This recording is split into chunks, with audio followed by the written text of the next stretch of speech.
Alrighty guys, so we had to fix this clutch lever after we installed the clutch cable. We also had to replace the spring inside here and a bushing. So now she's acting just right, not all wonky. So there's a spring because these are breakaway. So they work both ways. So we set it just right. So it should be just proper for us to get it. Tension's just right. So we already put the new clutch cable, so it's set. Everything's adjusted just right. Everything's good. Now we're gonna jump to the key. We're gonna disconnect this kind of like a jet ski kill switch thing with the key or whatever little switch that pops right here. So this is what was run to it. So we're gonna reuse the plastics and we're gonna put this new OEM key switch and install that. Then we're probably going to try to start this thing, maybe put some oil in there and some basically break-in oil or something real cheap, just so we can warm it up, get it to idling temps, and then drain all the fluids, radiator fluids and oil fluids, and do a complete check. We should probably check the carburetor before we do this, so might jump to that before we actually try to start it. We'll try to put the key switch in and go from there. Let's go. Alrighty guys, took the gas tank apart, or the petcock. As you can tell, it's all completely falling apart, and as you can tell, all that is trash. Basically it's clogged, and this brass or bronze, whatever thing, is completely apart. It was just sitting inside the tank, and the filters are completely rotted out, so that's why it's very important. And as you can tell, there is a bunch of trash inside all that. And look at that, trashed up. And the gas tank inside is actually very trashed up. Can't really tell, but you can see all that. It's all a bunch of speckles of dirt, and there was water inside there too, so that's not a good thing. So let's fix that and go ripping. So we'll have to buy a new petcock and go from there. Alrighty guys, since we knew that our gas tank is pretty cluttered up, pretty bad, and the filters in the petcock were ripped and degraded and stuff like that, so we're gonna go ahead and remove the air box. It's probably the easiest way to get to the air filter and remove it, because this is pretty hard plastic tube, so it's not gonna be easy to bend. So we're gonna pop this. There's a screw here and the screw here. I think there's a broken tab here, so we're missing a screw here. Loosen that, then loosen that little ring, and pretty much just slides right out. And we'll check out the carburetor. So then we should be able to just unscrew that one. It's an Allen wrench on the other side, right there. Right there, we unscrew that one right there. And we should be able to slide the carburetor out and be good to go. So let's pop this thing out. Alrighty guys, so an easy way to pop this carburetor out, because it's pretty tight in there. So you need to remove this cover where the throttle cable connects to. Pop it off, remove the throttle cable. Super easy, just a little bolt, tightens, a little jam nut. Take it apart, make it loose, take the cover off, and then it slides off through the left side right here. Boom. Alrighty, let's take this thing apart and see what's going on inside. Doesn't look too bad, but we don't know what's in the bowl. Alrighty, let's go. Alrighty guys, took the carburetor apart. All this nastiness came out of it. As you can tell, it's very dirty. Looking in the bowl, look at that, all that trash in there. Let's get a pick, try to get some of that out.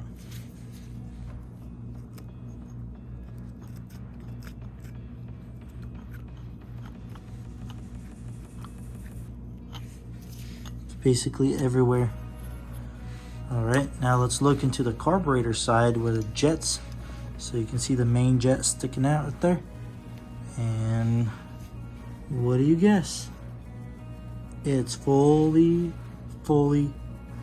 junked. And I wish I can show you the main jet, the pilot jets and the little jets inside there. Completely junked. Alrighty guys, so we need to get some cleaner, blow this thing out, take it completely apart and separate, remove everything and go from there. Alrighty guys, got this carburetor all cleaned up, put pretty much all back together. As you can tell, everything's cleaned up, looking good. Cleaned up the inside of the bowl, everything's cleaned up. Also, all the jets and everything were completely all clogged up. Everything was clogged up. Even the little jet right here that goes to the diaphragm, took it all apart. This jet right there was also clogged. Cleaned this all up, took this diaphragm apart, cleaned it up, and it was full of silt. That diaphragm will not work. So cleaned everything up, scraped up all this heavy buildup, cleaned it up. We did run into one issue. This needle valve right here that sits underneath the diaphragm, not the diaphragm, but the float. As you can tell, the plunger is not working right there. It's stuck, it's not working, so we went ahead and ordered a new one. So now that's a delay. We gotta wait for that thing to come in, but we gotta have that thing to work because it works as a plunger. It keeps the pressure on. All right, well, as long as we got this thing, we cleaned everything, took everything apart, made sure everything's clean, took this apart, oiled the slide. That this slide right here moves up and down. Clean that up, made sure everything's greased up and oiled up. So now we're waiting on that, the valve right there and the needle valve, and we should be good to go from there. And yeah, so pretty much now we can just start focusing on something else and see what I can get into. Other than that, we're stuck waiting on this thing. Yes sir, let's go. Well, and we're waiting on the valve petcock thing for the gas tank. So we gotta fix that issue and then we should be good to go. Alrighty. Setback after setback. Alrighty guys, back with some parts. So now we can completely put the carburetor back together. So we were missing this valve seat basically for the carburetor. This one was completely damaged. I mean, the one that was in there. The plunger wasn't working. This one's new, OEM, made in Japan. So we have all the parts needed to put this back together. Also the fuel cock right there came in, so we can now put the gas tank together. We can possibly hear this thing rips shortly. All this delay with ordering parts, and I want quality parts. So we don't know what could be wrong, and then we end up running it into issues like that. So now we finally got this part, and also don't worry about the leaking right there. We know that there's oil in the motor. That's a good thing while it's dripping. Also onto this A-arm, the Heim joint right there was completely beat up, which is right here. Let's see if we can open it up.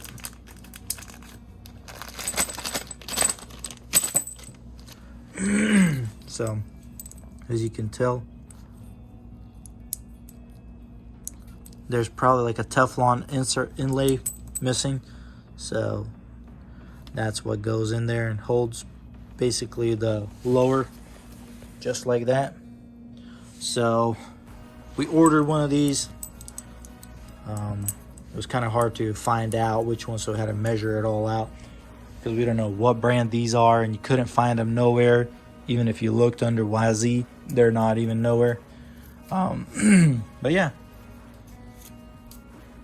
even though I believe K&K was responsible for building this quad, but they were no help either.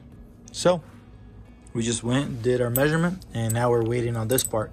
So we can't go riding just yet, but we do have some parts on order, and we can continue on with putting everything back in together right here.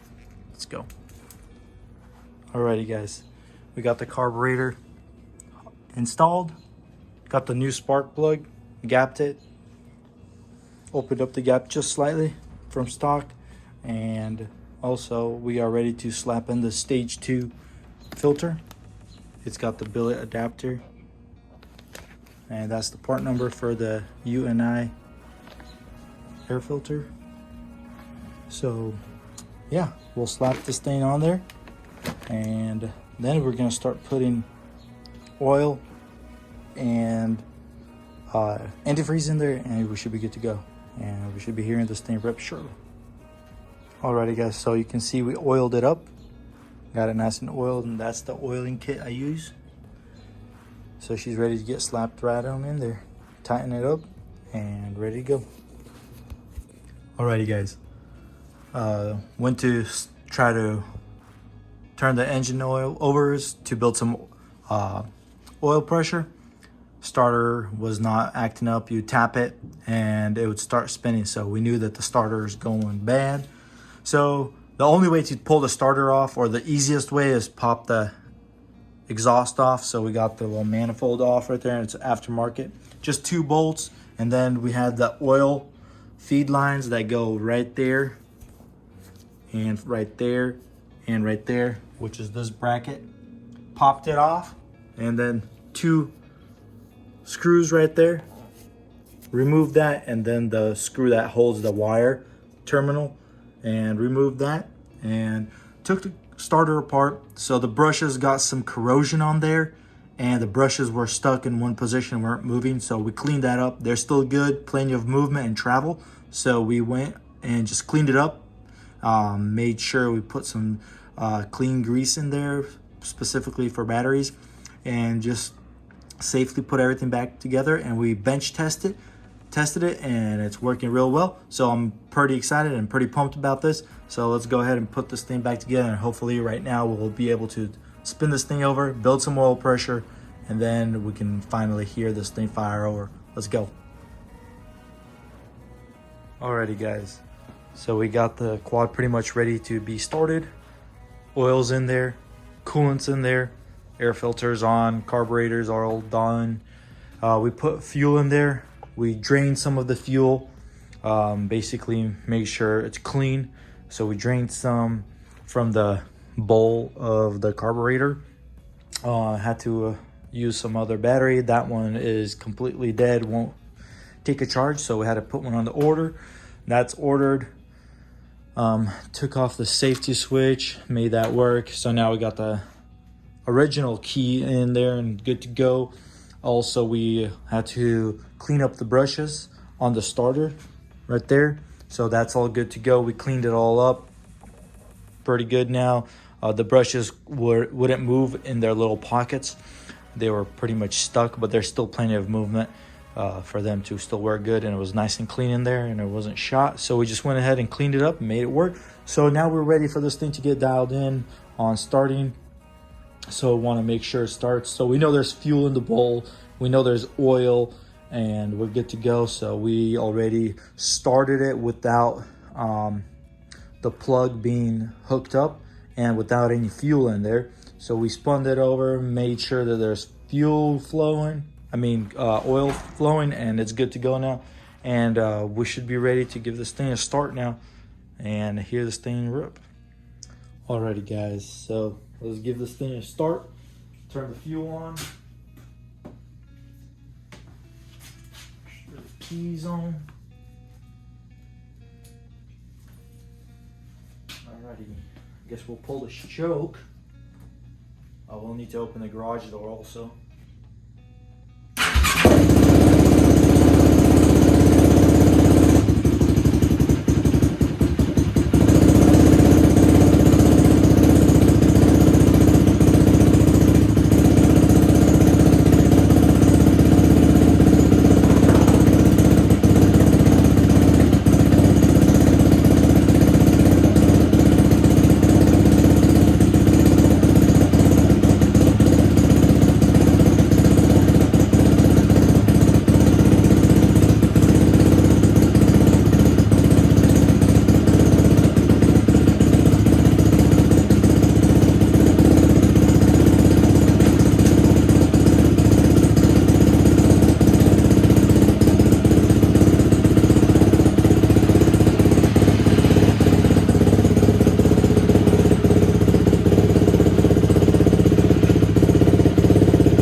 guys, there you have it. This thing rips. This sounds gnarly. It has a very bad throttle response, which I hear there are some mods you can do on the, basically on the other side of the carburetor. You can put some kind of block on that. Something. We'll look into that completely, and maybe we can modify that and have a better throttle response. Other than that, sounds pretty healthy. I'm pretty happy. It started right up, so it's a really good plus. Sounds good. No knocks, no nothing. It's been sitting for a while. But yeah, let's go.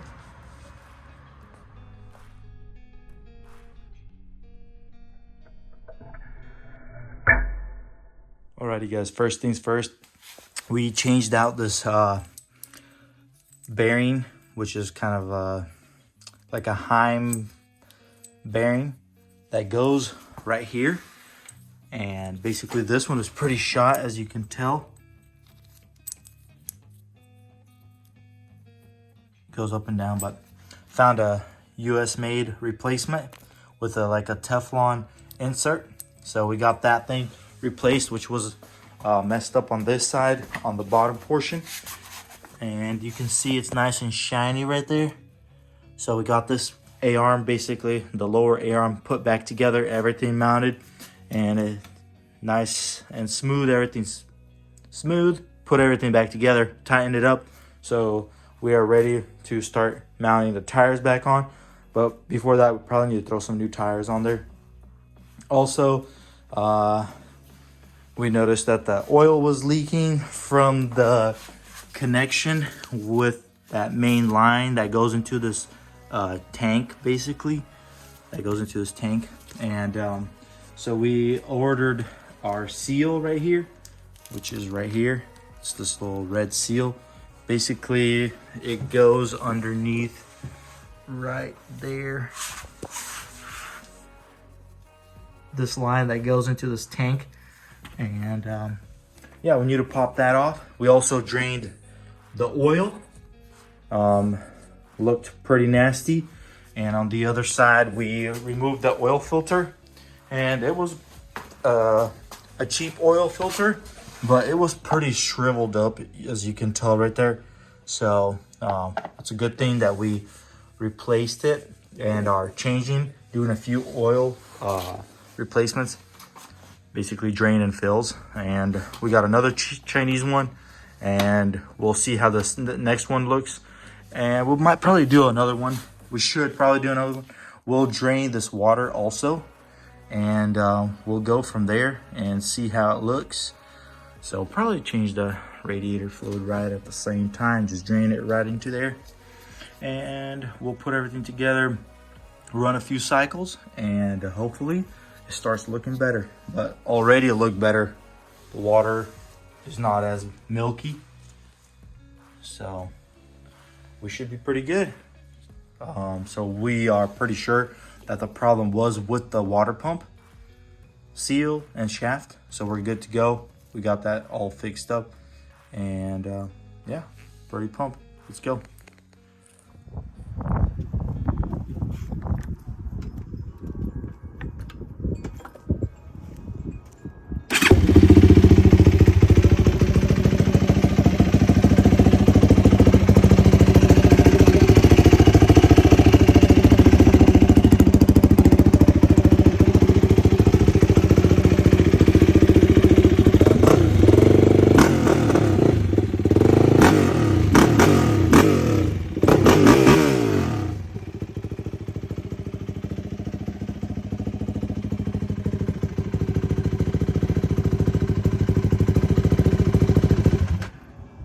Running clean.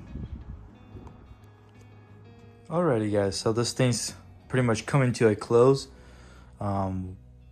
We pretty much already did a bunch of oil and antifreeze change outs and oil filters. We are on our third oil filter, so we're just replacing them with some kind of cheap oil filters. We're just running it, warming it up, giving a few good heat cycles, draining, and we're at very good clean oil now. So now we're just gonna put a one more, actually do one more oil change and antifreeze change, and we should be good to go. And then we'll put the OEM oil filter in there for safe measures and make sure it's clean. And everything looks good. We've been checking on that oil cartridge filter to make sure if there's any trash, if engine's still good and everything. And it looks good. There's no trash. It sounds good. Starts right up. No problems. And yeah, other than that, we are going to start putting this thing back together. Also, I started mounting some stuff solid. Mounted the front bumper, brush guard or whatever. So I had to retap these holes that were completely all wattled out. And yeah, so we started cleaning up all the rust from it sitting around. So we brushed all that, started cleaning that up. The front shocks are still pretty decent, but the rear shocks are pretty shot. As you can tell, this is me lifting it up. And then it has all this drop. And then when it sets, it drops even more and it stays there. So we need to look into that, see what's going on. Probably need to fill it up with nitrogen or something. Maybe it's completely blown and change the oil and stuff. So we need to look into that, what we can do there. But yeah, we're gonna start cleaning up this rust right here. I want to clean this all up, and we are gonna use a stainless steel brush here. Basically a stainless steel scuff pad, and try to get all that nicely, remove all that surface rust. And then we're gonna coat this. We're gonna try to polish this up, and then we're gonna try to clear coat it with this special metal clear coat. Hopefully that works out. If it doesn't, then we'll just have to find something else or do something else. Maybe we just polish it. But yeah, other than that, that's pretty much it. Just tighten up some loose bolts and stuff. We want to refinish these plastics a little bit, shine them up. We got some buttonings, fasteners, some good looking fasteners that we're going to try to use, make it look good and stuff. Also, we're waiting on the rims. We actually got one rim right here. So we're gonna go with the DWT Racing rims. Basically, it's the same rim in a sense, but I think it looks better. Let's try to see if we can pop this thing out.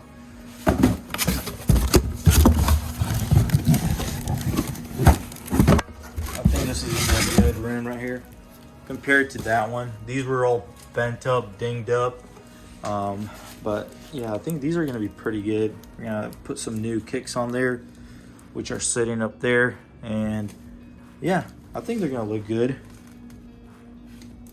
They're bead locks in the back, but these should do good, I think. But yeah, we're waiting on the other one. I don't know, they didn't come in yet, but yeah, the thread's gonna be slightly different. The height of the tires in the front are gonna be a little bit different. Hopefully it matches and everything. If not, we'll try to change out the rear ones. The rear ones are still pretty decent, even though they could get changed out.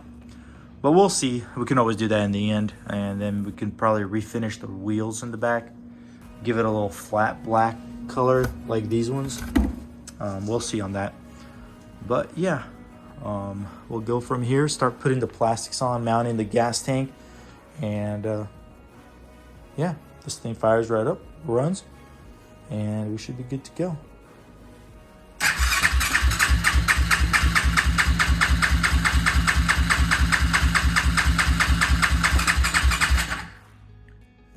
Alrighty, at wide open throttle, we got about 140, which I believe it has a decompression valve on there.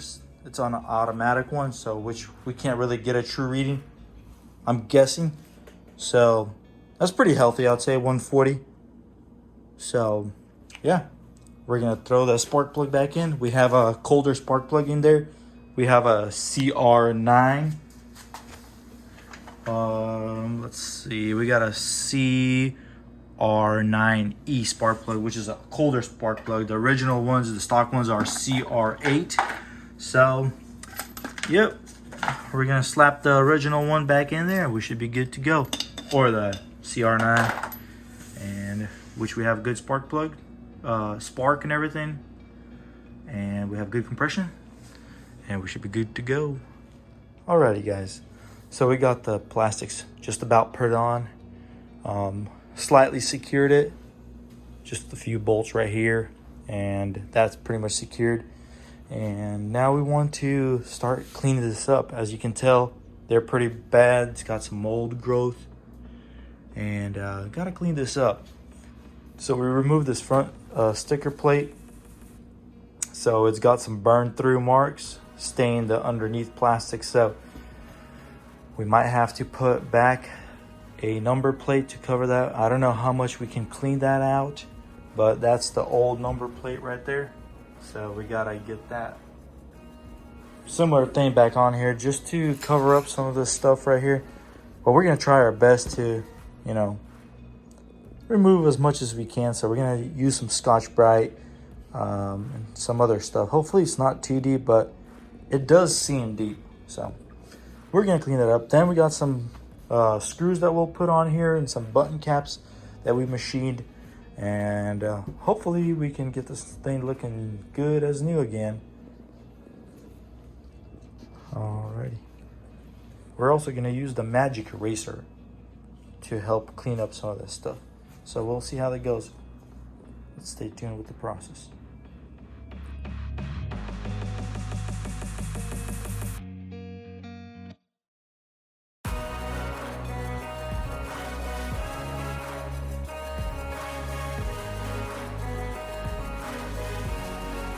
Alrighty guys, so we did a little pre-wash, kind of cleaned it up. So as you can tell, you can still some scuffs, some marks, some heavy embedding of some kind of maybe mold or grease and stuff like that. As you can tell right here, all this like dark stuff. So now we're gonna go ahead and hit it with some magic eraser. As you can see right there, like a lot of discoloration, some heavy staining. Just like right there.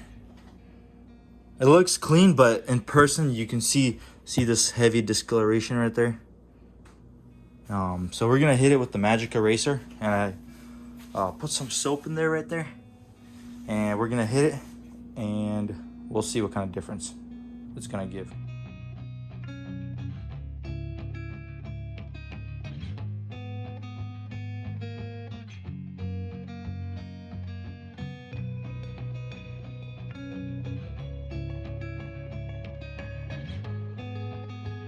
Alrighty guys, as you can tell, this area has been slightly touched with the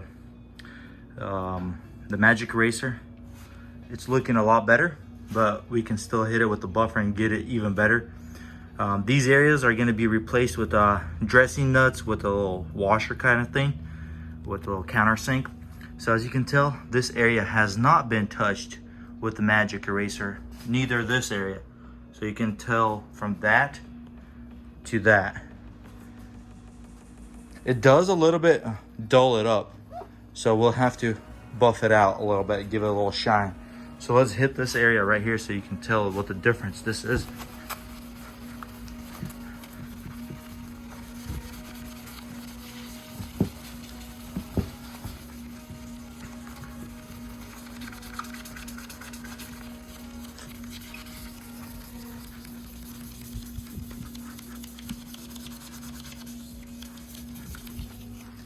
Then we grab a rag and just wipe it off right now.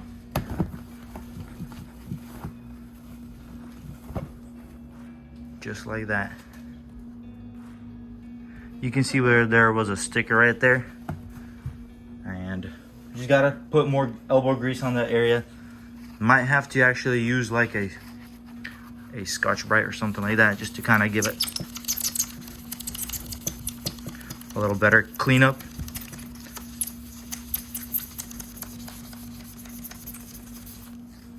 But yeah, it's pretty solid. You can still see the area where the sticker was before. But yeah, you can kind of tell the difference from that to that to that area. There is a little crack right there in the plastic, little fracture kind of type of deal. but it's way better.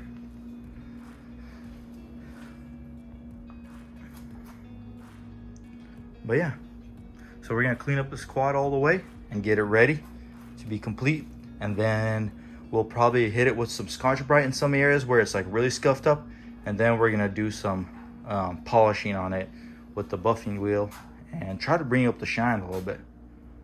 See how the old plastics, even though it's dirty, but it's still shiny. But once you hit it with the Scotch-Brite, it gives it a little dullness look. So we'll hit it with some buffing wheel, try to bring out that shine. Alrighty.